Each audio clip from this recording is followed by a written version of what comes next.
since 1913 has the federal income tax law never applied to the 50 states of the Union. I'll prove that to you in this short presentation, folks.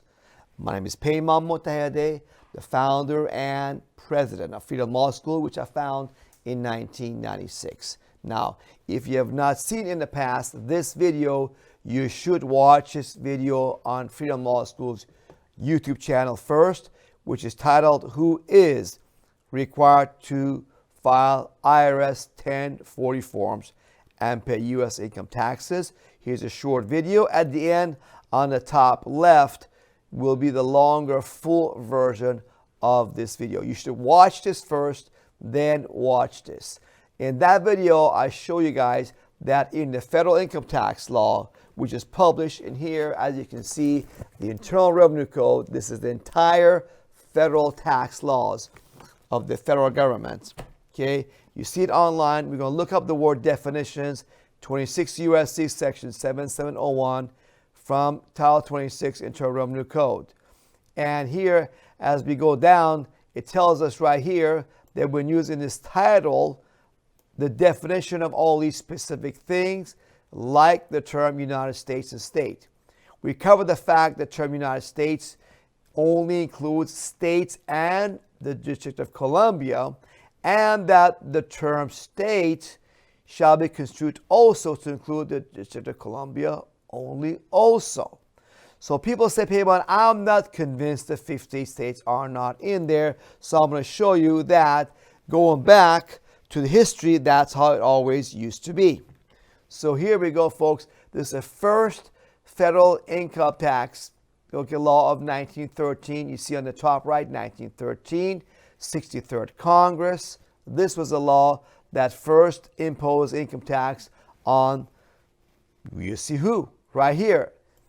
Here we go down, you see that it says that there shall be levied, assessed, and collected and paid annually upon the entire net income arising or accruing from all sources to every citizen of the United States, whether residing at home or abroad, and to every person residing in the United States. No, not a citizen thereof. That's a resident, okay? A tax of 1% per annum. Also, those who are involved in the trade or business, which is really government workers. And, we'll talk about that another time. So what is the term United States that's repeatedly used here? United States, right? They talk about the citizen of the United States. Well, here we go.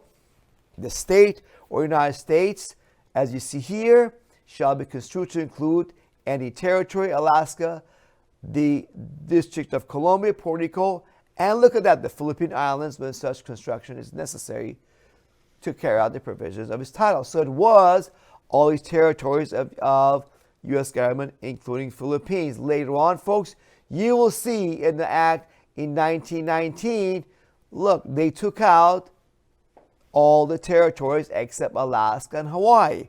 And you see later on in the acts in 1959 and 1960 that they took out Alaska and Hawaii one by one. And that's where you get today's federal income tax definition of the term United States, that you see it only includes Washington, D.C., District of Columbia. So folks, all the acts in between all these years, I'll follow them all for you. Between 1913 and 60 today, seconds. in the longer presentation of this topic, which is linked above and in this description below, I'm going to go through all the different year additions, changes of the law, and show you beyond any doubt that this is it was done. It was always U.S. territories and D.C., and you'll see how the definition always remained within Washington, D.C. and territories only.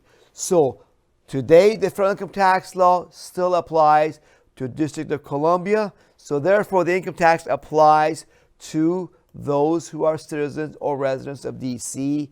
and those, by the way, that perform functions of federal public office. So, the video comes up above, The link below. Watch it in more detail. Listen to it in your car. You're stuck in the traffic on the way to and from work. Put the audio on. Don't watch it. Listen to it. Let your love of truth be your guide to set you free and prosperous.